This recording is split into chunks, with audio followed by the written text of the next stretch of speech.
first half, and the acceptance speeches have been on fire. Who got shouted out the most? Let's look at the numbers.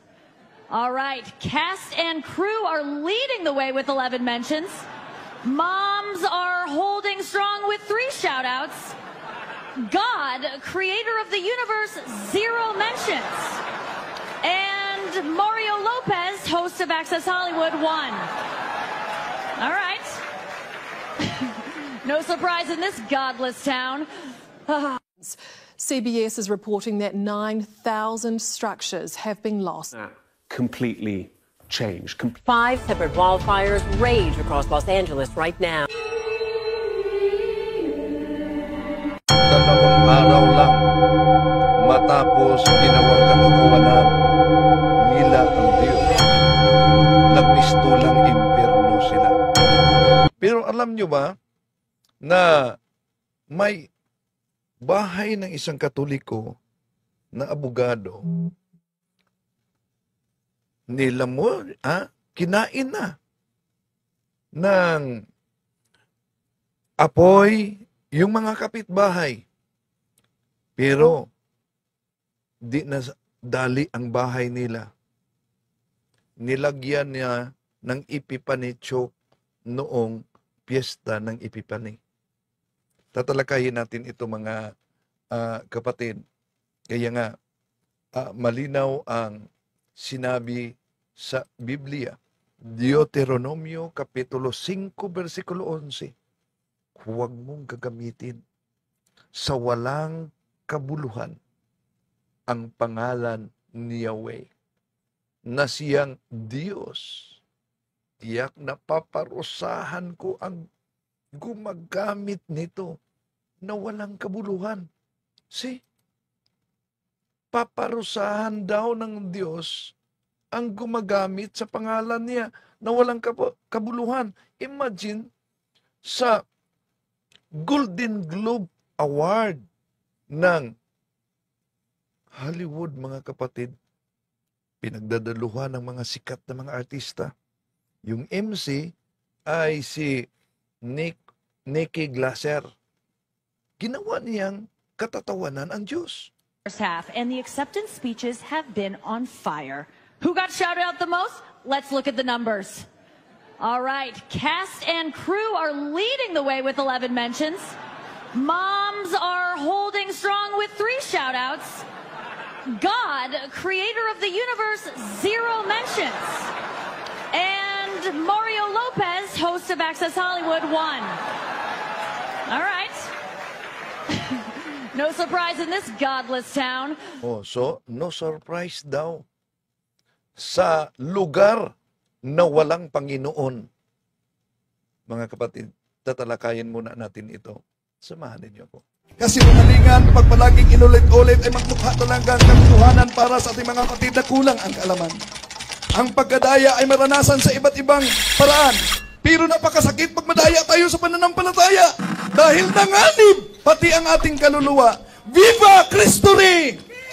Pro Dio et Ecclesia! Kumusta, mga kapatid? Welcome. Ipagdasal din natin sila. No? Daming nadamay din. Kung maalala ninyo, may isinagawang parada sila. Nakaparid yung mga mukha ng demonyo din. Pagkatapos, ginawang katatawanan ang Diyos nitong si Nikki Glaser na at tuwang-tuwa naman yung mga sikat na artista. Siguro marami, hindi man lahat, marami. Dahil meron silang mga malalaking bahay, magagandang bahay, at wala ng problema sa pera, sikat pa. Parang marami ang wala nang kinikilalang Diyos. Naalala nyo ba yung temptation of our Lord Jesus Christ? Na ibigay ni Satanas ang lahat kung sasamba. Kaya nga, kung ito'y demonic attack man talaga, pinahintulutan ng Diyos para bigyan ng pagkakataon yung di na naniniwala na ang kanilang isipan ay ang katawan lamang. Nakalimutan nila may kaluluwa, may eternity. Kumusta sa lahat nating mga kapatid na sumusubaybay? Welcome po. At sa mga bago pa lang, huwag kalimutan na pindutin ang like sa ating live. At huwag din kalimutang mag-subscribe. At pindutin ang bell button para updated kayo sa ating talakayan. Mag-comment at i-share ninyo. Kumusta? Mga kapatid, isang milagro.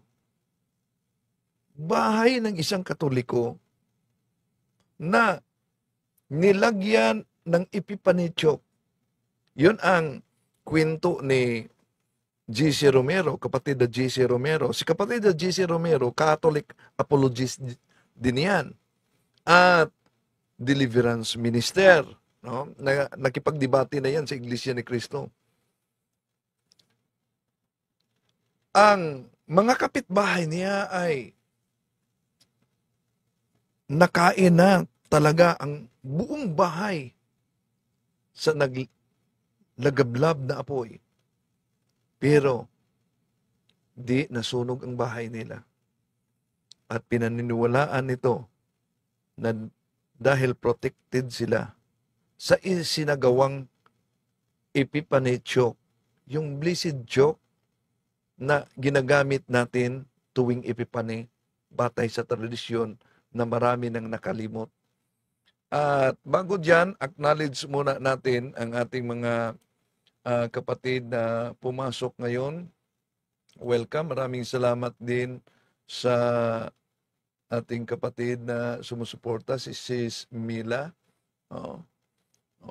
Grabe talaga, no? Yan ang nangyari sa LA, California, dahilan sa halos hindi na kumikilala ng Panginoon. Meron talagang mga hindi na kumikilala ng Panginoon. Yung tinatawag na materialism, no? Consumerism, ang daming same.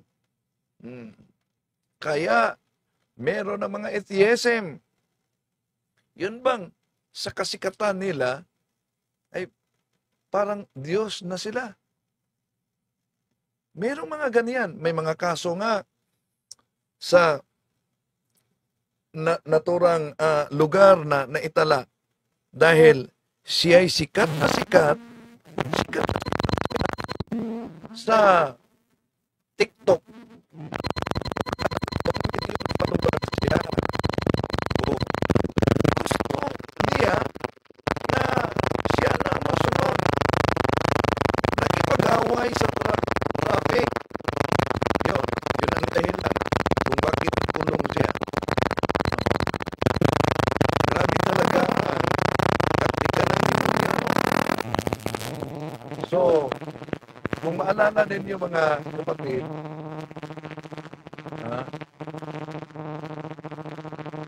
merong malaking sunog din, no? Na naganap sa Hawaii. Nalala niyo ba? At tapos sa Hawaii na namistulang impyerno, Canada. Malaking sunog din nangyari sa Canada. Parang 5 separate wildfires rage across Los Angeles right now. Yun. Kahit sinasiguro, litsing at yan. At nakita niya, mga usok talaga ito. So, grabe ang sunog. Di madala ng mga nasa fire department. At may napaulat na mga kapatid na namatay. No? Sa latest, ang confirm pa nila ay 11 na namatay sa sunog. Grabe talaga. No? At mga Pilipino, apektado din doon. Itim ng usok. yung mga sasakyan nila. Grabe din ang usok. Ang daming mga sikat na artista na kinain buong bahay nila. Mga sikat na artista sa Hollywood. And the acceptance Ito, speeches have been on fire. Who got shouted out the most? Nikki Let's look at the Glaser. numbers. All right, cast and crew are leading the way with 11 mentions. Moms are holding strong with 3 shout-outs. God, creator of the universe, 0 mentions. pinagtatawanan talaga And nila. Mario Lopez, host of Access Hollywood, 1. All right. No surprise in this godless town. No surprise. In this godless town na ginagamit nilang katatawanan ang Panginoon. Ang akala nila, siguro, hindi totoo nakasulat sa Biblia, Deuteronomio Kapitulo 5, versikulo 11. Huwag mong gagamitin sa walang kabuluhan ang pangalan ni Yahweh na iyong Diyos. Tiyak, napaparusahan ko ang gagamit nito ng walang kabuluhan. See? Grabe, nagmistulang impyerno. Pero, pwede itong magiging actual grace sa mga wala ng paniniwala sa Diyos. Ayon sa banal na kasulatan, ito ang pahayag, darating ang araw na gaya ng isang nagbabagang horno.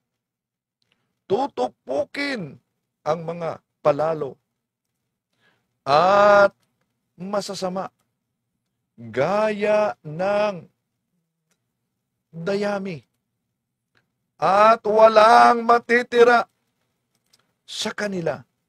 Sabi ni Yahweh na makapangyarihan sa lahat. Nasa banal na kasulatan yan, mga kapatid. Grabe ang nangyari ngayon dahil sa opening din, may mga nabuksan sa kanilang buhay na di nila alam. Lalo na kung ang kasikatan at ang kanilang salapi ay nagiging Diyos na para sa kanila. Ito'y isang hudyat na gusto ng Diyos magising sila sa katotohanan na ang tao ay hindi lang katawan. Ang tao ay meron ding kaluluwa. Grabe talaga ang mga ginagawa nila dyan. No? Paglapastangan sa Diyos. So, ayon kay kapatid na G.C. Romero, imagine, yung kaibigan niya na Katoliko, di nasali ang bahay, ang milagro sa Epipani na kapistahan, nilagyan niya ng Epipani cross as choke. Pero, and I'm going to share a story with you that's going to really, really pick you up. yun. Si Bro G.C. Romero, debater ito ng at humaharap din ito sa Iglesia ni Cristo at deliverance minister. You've probably seen pictures. I've had friends in Los Angeles sending me pictures of Pacific Palisades, Altadena, Pasadena, several places in the San Fernando Valley that have been burned down to the ground. Entire neighborhoods, buildings. And people are wondering, wow, what could have I done to prepare myself for this? Well, I'll tell you what you could do to prepare yourself for this. There's a friend of mine. He's an attorney. Oh, so lawyer ang kaibigan niya. And he's also a movie producer. Movie producer, ha?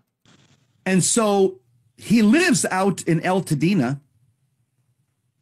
On Monday, my friend, this attorney, this Catholic movie producer,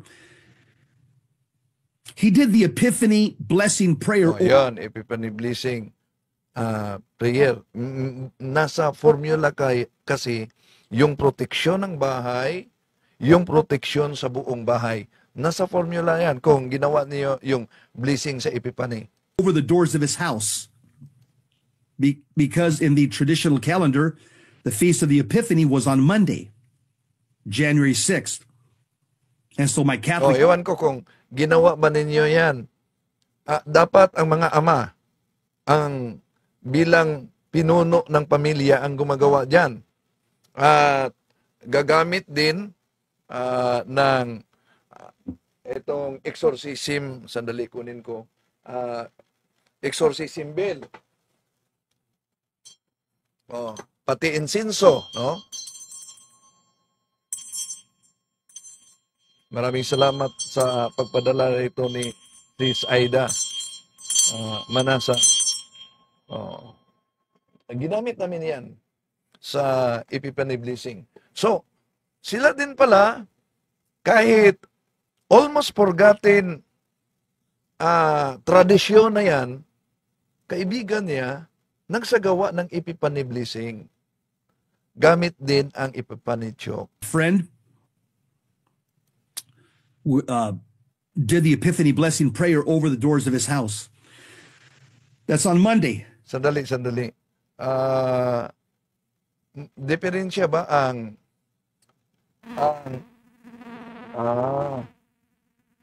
dito to.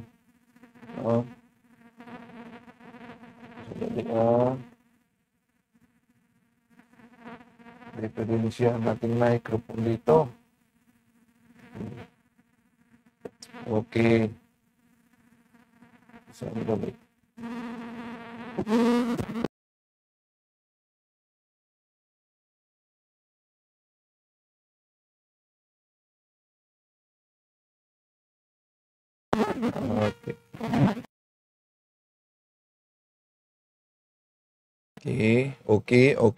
Okay.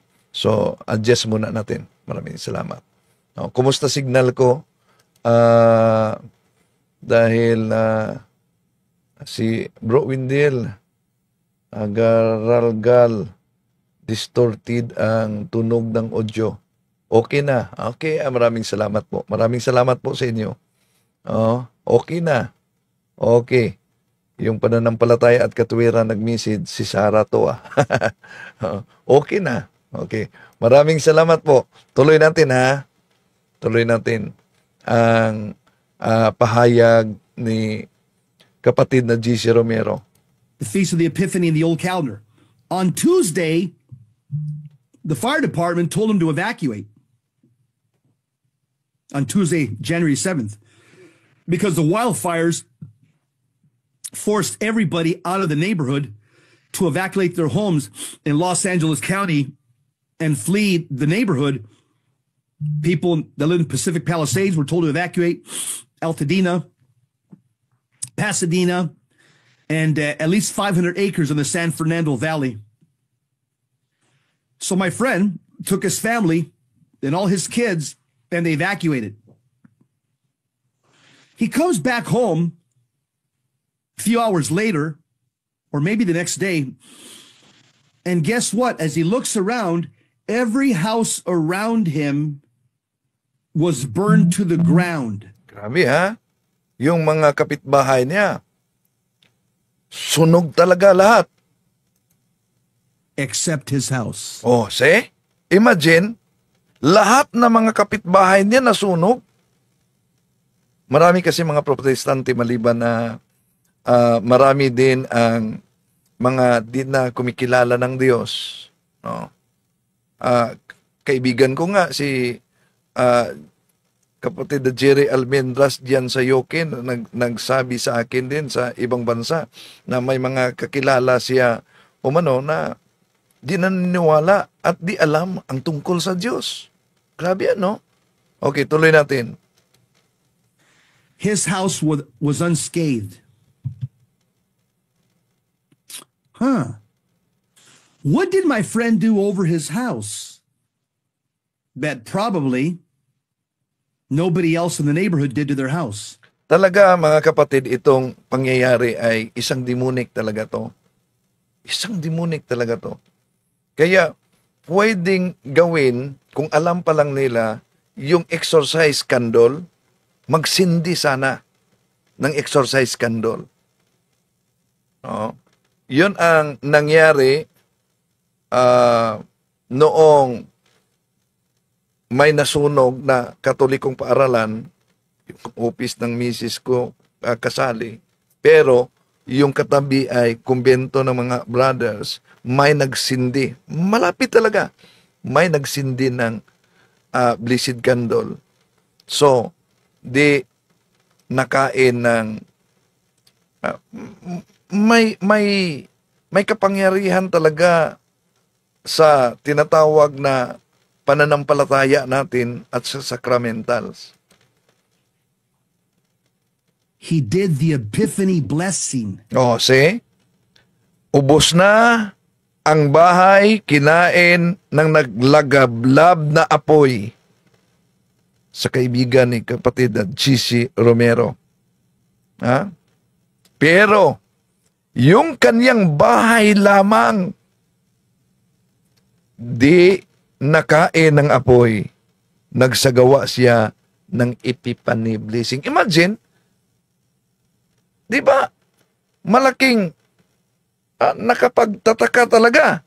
Ubos na yung kapitbahay mo. Pagkatapos, ang bahay lang na ito na nagsagawa ng Epiphany blessing, di nakain ng apoy. Tuloy natin. Over the doors of his house on Monday. Oh, naalala ko mga kapatid. Oh, ito ha. Naalala ko. Yung Catholic radio station namin nasunog. Ginising ako ni Sarah. Sunog daw ang radio station ninyo.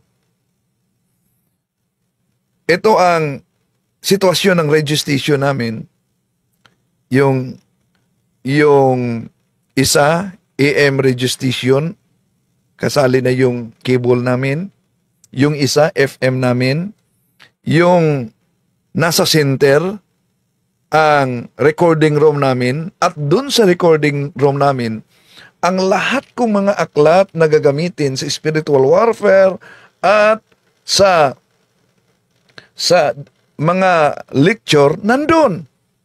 Kaya nang sinabi nila na sunog ang aming radio station, pero ang kadalasan na ginagawa ko, yung office, yung may mga aklat ko, mag-bliss ako ng holy water.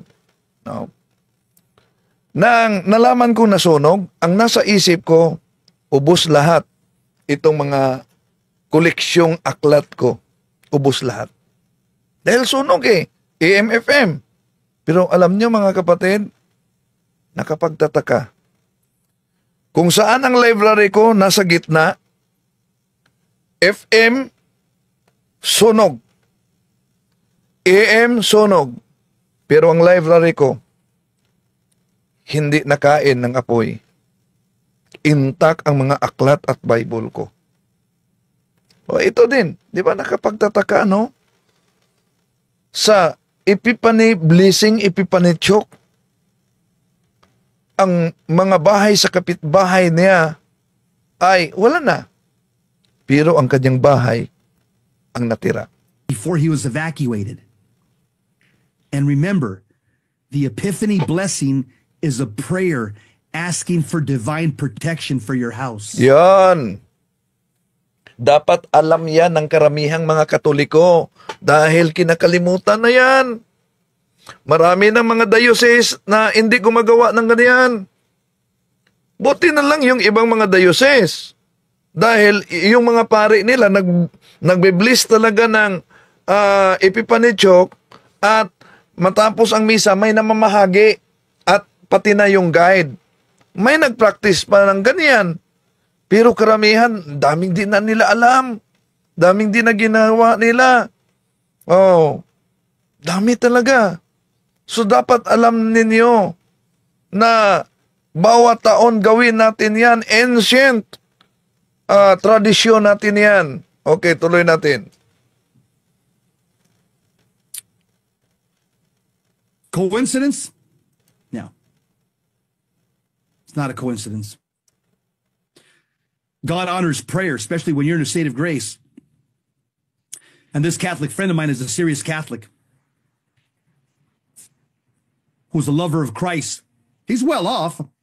I mean, he does well. He's an attorney. He's a movie producer. But boy, oh boy, he's a lover of Christ.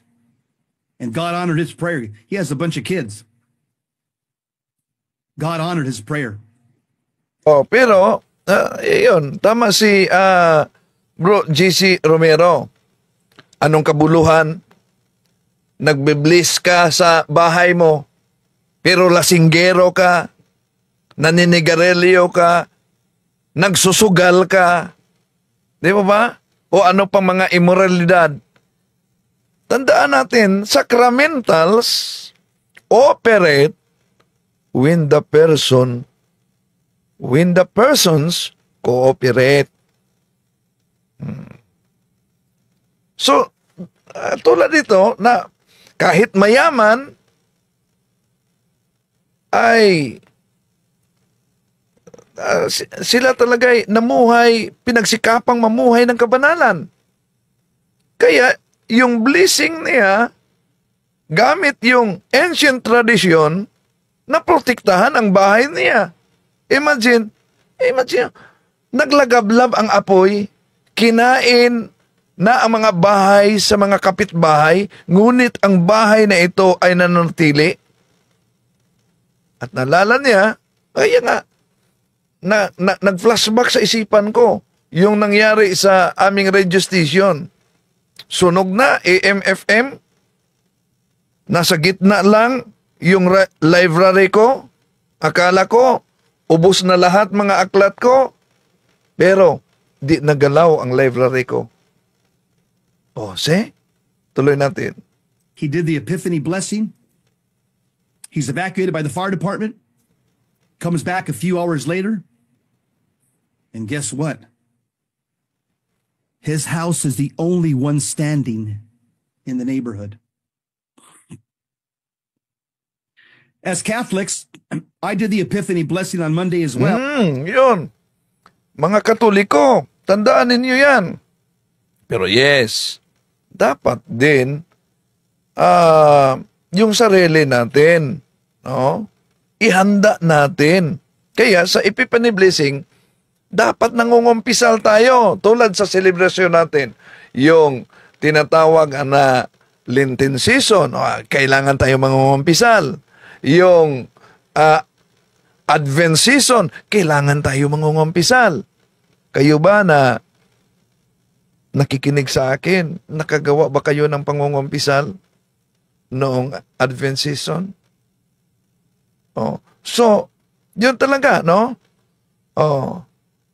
Naalala niyo na para yung walang mga ipipanitsok dito sa ating punto por punto, nag-bless tayo online. No? Nag-bless online para magamit yan. Pero kailangan talaga mga kapatid na makakumpisal tayo. Okay, tuloy natin. Chalking the doors over the doors of my house and did the Epiphany blessing prayer. Kahit ako, ito, office. Studio. Nilagyan ko talaga ng choke. No? Blessed choke yan. My wife. At habang naglagay, eto din pinatunog. Exorcism bill. No? Sacramental. But every night, here's a prayer I do over my house every single night before I go to bed. It's in my book, Lord, Prepare My Hands for Battle, on page 80. I pray this every single night over my house. See? Napakaganda yan, ha? Dahil nandito tayo sa digmaang espiritual, mga kapatid. Huwag niyong kalimutan yan. We are in the field of spiritual war, whether you like it or not, whether you believe it or not. We are at war. We have immortal enemy who wants to destroy us, not just in this life, but in the next. And the outcome of this war is very dangerous because it will determine to our eternal destiny. Okay, tuloy natin. I pray, part of my evening prayers, I say, Most Blessed Virgin Mary, whose heart is sorrowful and immaculate, we recognize thee as the Lady and Queen of this house. We consecrate this house and everything in this house to your immaculate care and maternal protection. Have the kindness to preserve it from any evil, from fire, water, thunder, storms, earthquakes, from robbers, wicked people, from revolutions, war, raids, from persecution and taxes, from any other evil known by thee. Bless, protect, defend, and preserve as thy personal property those who live and will live here. Keep them from adversity. Present and absent. Dahil meron tayong mga miyembro sa pamilya, halimbawa, na nag-aaral sa ibang bansa. So, dapat isali din natin yan. No? Isali din natin sa prayer. And misfortune. But above all, preserve them from offending God. Let not a single mortal sin be ever committed. Napakaganda ng prayer na ito, mga kapatid. Napakaganda. At bago matulog, pwede din natin i-pray. O August Queen and Our Lady of Angels, who receive from God. Itong prayer na ito, palagi itong panalangin ni Father Aster, Chief Exorcist ng Diocese of Talibon, Father Aster Pelisilda, sa kanyang misa. Yung patapos na misa, ito'y palaging dinadasal nila. This house, and may all those who enter it work for the glory of God, for the reign of Jesus and Mary. Let this house be forever consecrated to you, O Jesus and Mary. Let it be blessed with all those who inhabit it. Amen. I pray that prayer every single night over my house before I go to bed. It's one of my evening prayers. Guess what? This prayer is an old Catholic prayer that comes from France. During the First World War in France, some of the faithful Catholics were known to have this prayer that I just prayed tacked on the front door of their house. And guess what? The homes of these Catholics and these residents during World War I were not harmed or invaded during the time of war. Diba? Sabi ng Panginoon, humingi kayo at kayo'y pagbigyan.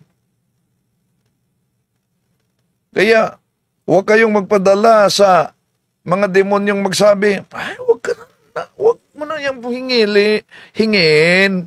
Alam na ng Diyos dahil siya'y omnipresent, omniscient, omnipotent. Alam na. Kaya, may mga tao, di na natin yan hilingin. Alam na ng Diyos. Pero alam nyo, napansin nyo ba yung isang, yun, hanapin niyo ang prayer na yan na binanggit ni Bro GC. Gamitin natin gabi-gabi bago matulog. At hindi lang yan. No? Yung prayer din na O August Queen and Our Lady of Angels, who receive from God the power and mission of crushing the head of Satan. We humbly beg you to send us heavenly legions with St. Michael the Archangel as head, so that under, sabi ni, pakipost sa FB page. Sige. I-post natin yan sa FB page.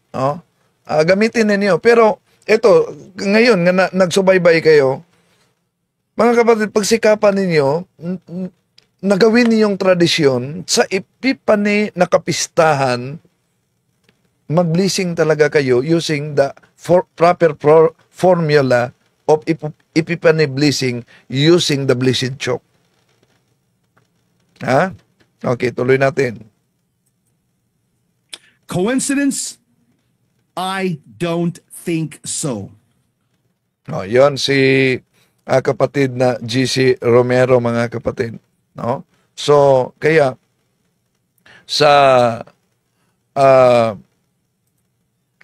malinaw ang sabi sa Deuteronomio Kapitulo 5:11, Huwag mong gamitin. Huwag mong gagamitin sa walang kabuluhan ang pangalan ni Yahweh na iyong Diyos.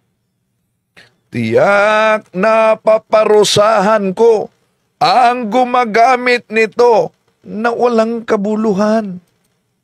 Mga kapatid, 2 araw lang, tapos ginawa nilang katatawanan ang Diyos. Calf and the acceptance speeches have been on fire. Who got shouted out the most? Let's look at the numbers. All right, cast and crew are leading the way with 11 mentions. Moms are holding strong with 3 shout-outs. God, creator of the universe, 0 mentions. And Mario Lopez, host of Access Hollywood, 1. All right. No surprise in this godless town. Godless town. CBS is reporting that 9,000 structures have been lost. Completely changed. 5 separate wildfires rage across Los Angeles right now. Grabe.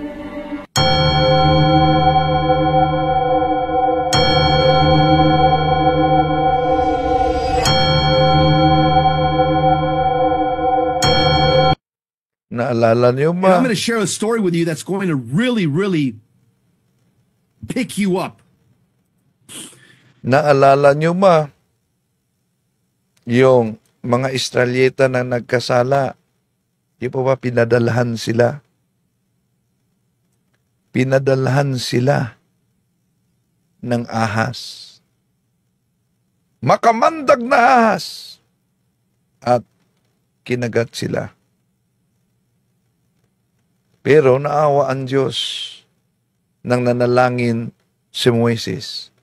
Kaya sa Números Kapitulo 21:8, inutusan niya si Moises, maggawa ka ng tansong ahas at ilagay sa tukon, upang sino man ang makakita nito at kung sila'y makagat ay gagaling. Kaya ating ipanalangin na sana di na lalaki itong grabing sunog, mga kapatid. Ya? Napaulat na yung sunog doon sa Hawaii. Malaki din yan, yung sa Hawaii. Oh, ang laki. Grabe din. Di ba? Pagkatapos sa Hawaii, sinundan sa Canada. Napakalaki din sa Canada. 5 separate wildfires Ngayon, rage across Los Angeles right now. sa California, Los Angeles, nagmisto lang impyerno. Panalangin natin. Kaya ito'y actual grace din na naglalakbay lang tayo sa mundong ito. At sa paglalakbay natin sa mundong ito, meron tayong mga kalaban na nasa paligid natin. 1 Peter chapter 5, verses 8 up to 9. Pero protected po tayo, mga kapatid, kung tayo nasa estado sa grasya ng Diyos. Kaya, ulitin ko, para sa lahat, paalala, huwag gamiting katawa-tawa ang Diyos. Dahil napakalinaw ang pahayag sa Deuteronomio 5:11. Huwag mong gagamitin sa walang kabuluhan ang pangalan ni Yahweh na iyong Diyos. Tiyak na paparusahan ko ang gagamit nito ng walang kabuluhan. Sa pagkakataong ito, pasok na tayo sa punto por punto, mga kapatid. So, pasok man tayo sa punto por punto sa pagkataong ito. Okay?